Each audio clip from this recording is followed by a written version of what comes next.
Tom Latchem, to you first. I mean, this was a turning point in the whole phone hacking saga, wasn't it? This was when it really caught the public attention. It wasn't just a story that interested the media. Because of this false hope that by deleting Millie Dowler's voicemails, her parents had thought she might be alive. It resulted in Rupert Murdoch flying over. Some would say this was what led to the News of the World being closed. So how do you feel? I'd like to say from the outset that nobody who was at the News of the World when it shut down would make any excuse for hacking. We were all as appalled as everybody was by the hacking. And I'm not here to defend hacking of mobile phones, but this was the one allegation that, for me, and I know for a lot of other staff, because I speak to them regularly, the one admission that made me feel sick. You know, it made me think, why am I working for a company that would fund and pay for the hacking of a mobile and deletion of them? Well, it was more the deletion of the messages during an active police investigation, adding further to the pain of an already suffering family. And I mean, I refused to go into the office. I just felt so strongly about it. I actively looked for another job. I was actively looking for another job. And, you know, I was absolutely appalled by it.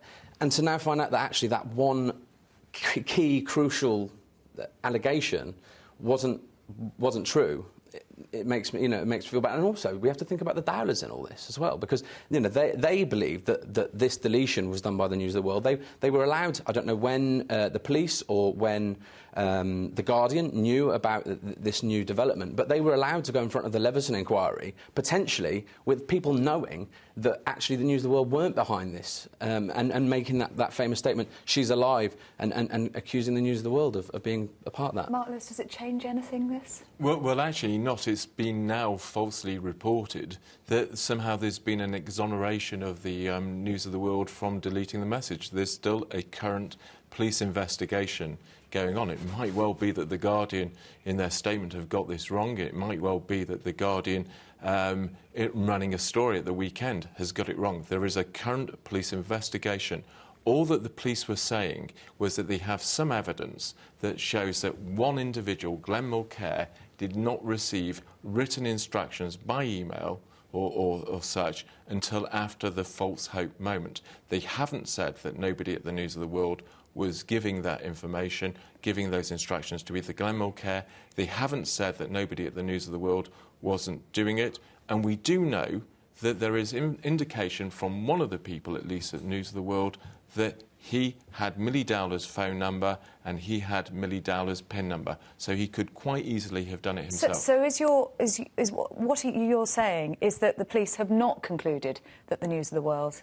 This is a damp squib of a story. I think the Guardian has got this wrong to say that the News of the World did not hack the phones. It has not been determined. Well, remember, they are also relying on police sources that potentially got it wrong in the first place. I'm just going to bring in Nick Davies, who was one of the co-authors of the original story about this. Nick Davies, I mean, this was crucial, wasn't it, in terms of this story? You had been doggedly pursuing phone hacking for a long time. This was the turning point.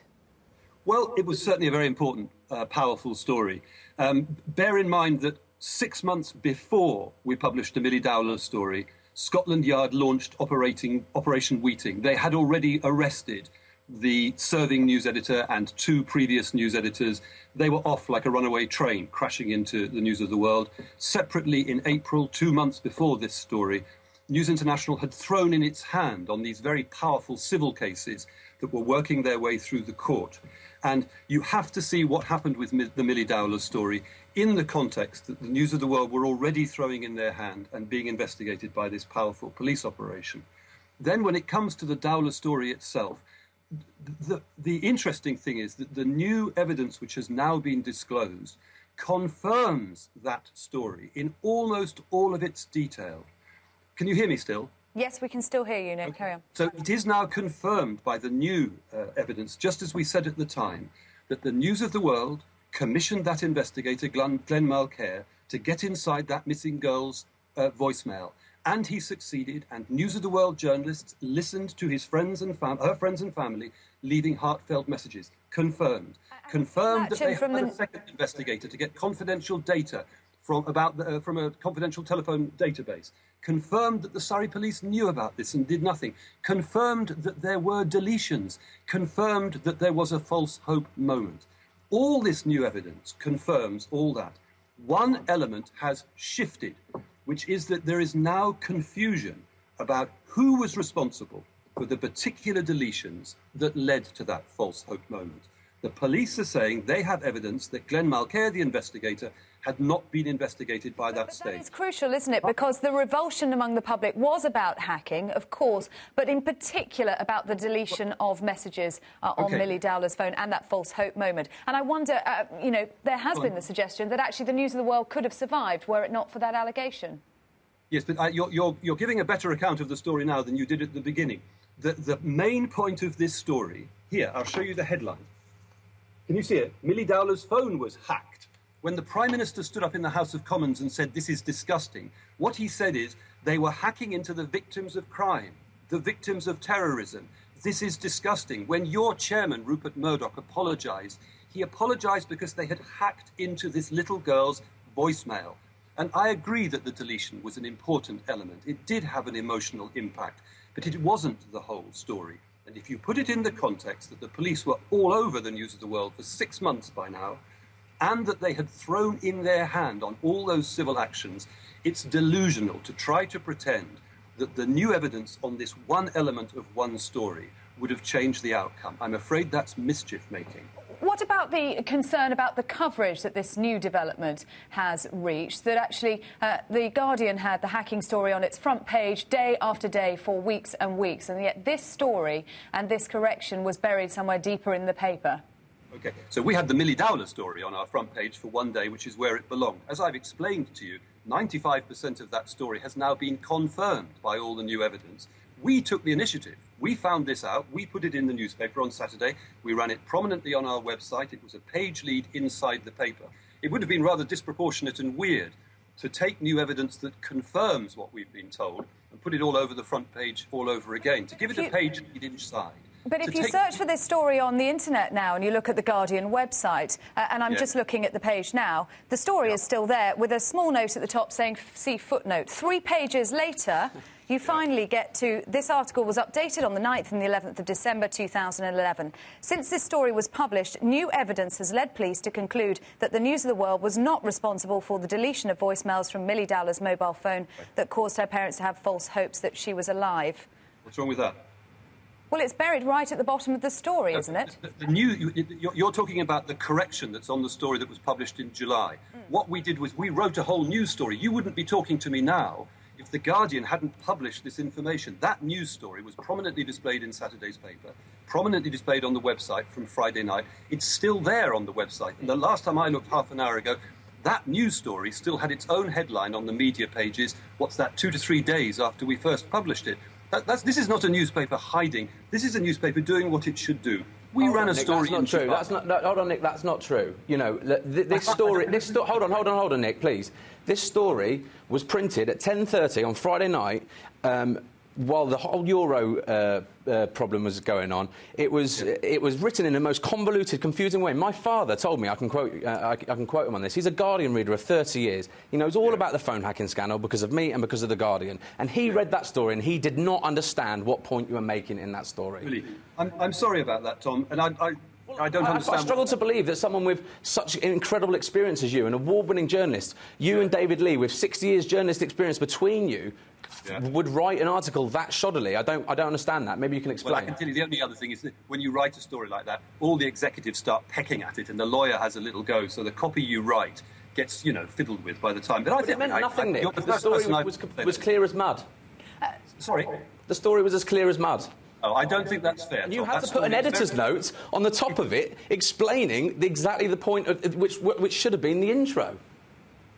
But if that story wasn't clear, we wouldn't be now having this discussion and people wouldn't be tweeting about it. They're doing that as a result of what we've told them. So as a result of people like me actually getting on and saying, hold on, this was completely unreported for several days over the weekend because of the euro crisis, quite rightly some might say. But, you know, this has been a fight back from people at the News of the World saying, actually, hold on, come on, we want a bit of parity, a bit of fairness with this. Well, I think people were talking about the failure to report on the apology, the failure to report on phone hacking at all by any News International paper from 2009 till 2011 is a bigger problem. The fact that you don't tell the truth so that people can believe a lie. Right? You know, if the papers, you see, I'm a reader of a paper. I don't publish a paper. I don't work for a paper. If you're going to give news, give the full news, but don't criticise each other for not giving the news. The whole truth is that the police have confirmed that they're still investigating whether the News of the World might have deleted those messages. That's a full stop. That's what affects the Dowler family. What I'd like to say, that's what the revulsion might have been about. But you also hacked the phone of a dead and murdered schoolgirl. And I'm making an apology for that. Of course it was. And it was your management who closed the newspaper rather than giving jobs. 300 people who worked there lost their jobs, who had nothing to do with any of this, and we are as appalled as you are. Exactly, but the management took the view to close a newspaper instead of giving jobs to good, honest journalists. This was the moment when people started calling me scum. This was the moment my friends started asking me, did you hack a phone? Now, how would you feel, Nick? I don't know if he's still even there, but, I mean, how would you feel if something you had nothing to do with, because of that tipping moment, and it was that tipping point, it really was. That was the moment, the deletion, interfering in active investigation, and the poor Dowlers, you know, in all of this, have become pawns, sadly, which is just appalling. How would you feel if people started asking you if you'd hacked phones and you were calling you scum for something Tom, you had nothing to do with? the turning point here, if we're going to... The power of this story is that the News of the World hacked into the mobile phone of an abducted girl and interfered with police inquiries. If you look at what we wrote, that's what the intro says. We actually know more than we did before about the extent to which News of the World activity obstructed the attempt to find Millie Dowler. If we tell the whole story about what went on, it actually gets rather worse. The story was about hacking the girl's voicemail. And then, if you remember, the next day, the Daily Telegraph produced a story about the victims of 7/7 also being hacked. And the cumulative effect of that got the Prime Minister up in the House of Commons saying that it was disgusting. The deletions was a powerful factor, but it was not the main point of the story. I mean, it's very unfair if you personally are being blamed for hacking that other people were doing. But don't lose track of the fact that the hacking was happening. It's been confirmed. They did hack this girl. They also hacked, we know, and it's been said before, the parents of the Soham girls who had been abducted and murdered. It's the full scale of the thing. You can't get away from it by saying that one element of this story, which was believed to be clear, is now not so clear. Nick, can I just put to you... It was true. Sorry. Nick, I'm sorry to interrupt you. Can I just put to you one of the tweets from Hayley Barlow, who used to run News of the World PR, and I'm sure you will have encountered on numerous occasions. I know. She says that the former News of the World staff demand Guardian apology over false claims paper deleted Millie Dowler's voicemails, leading to closure and 300 job losses. Is it your understanding or your belief, then, that actually the deletion of the voicemails, that part of the story, wouldn't have changed anything, that it was the hacking that really was significant here and the end result would have been the same?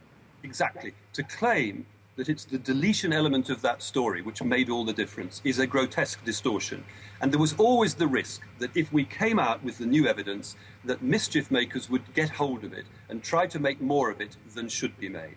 I have to say, on the whole, Fleet Street has behaved extremely well. They've run straight stories about it. There's just a little bit of mischief-making going on, and it should stop. It's a much, much bigger scandal. One element of one story doesn't change the scandal. I should say, Tom, that I thought the decision to close the News of the World was cruel and wrong, and the people who Hayley speaks for should not have done it. It was an entirely selfish and unnecessary decision taken by the Murdochs, sacrificing other people's jobs to save their own. A very bad decision. But in the big picture, one element of one story is just not as important as some people are trying to pretend today.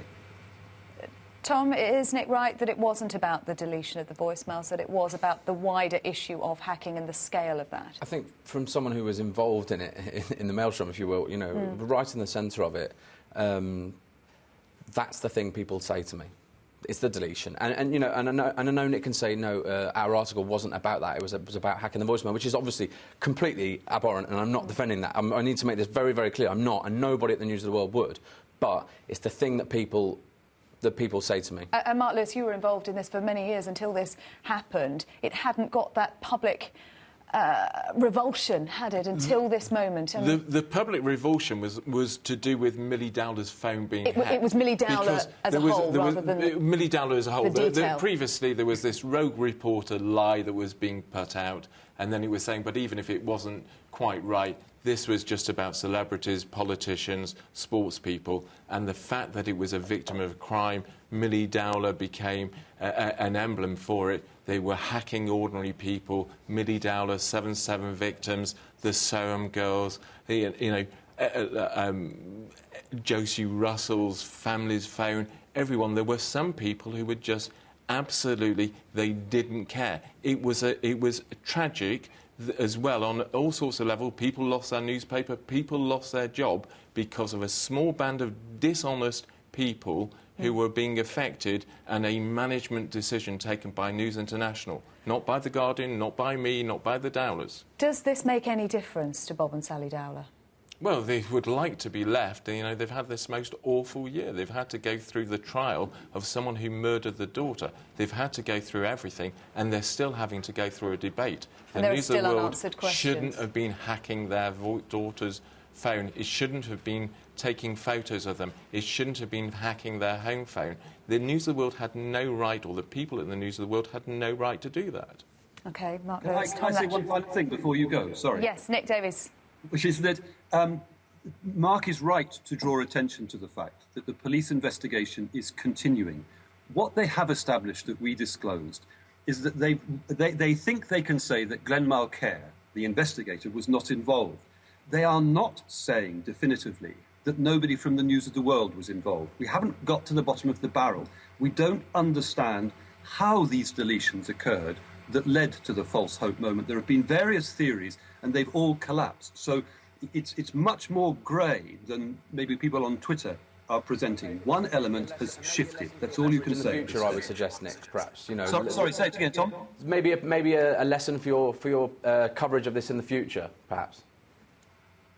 Well, I think we've done pretty well with it. And that story was accepted by, when we first published it in July, all of the parties involved, even Glenn Mulcair, who I spent a lot of time with Glenn Mulcair, and he put out an apology through The Guardian the day after we published that story.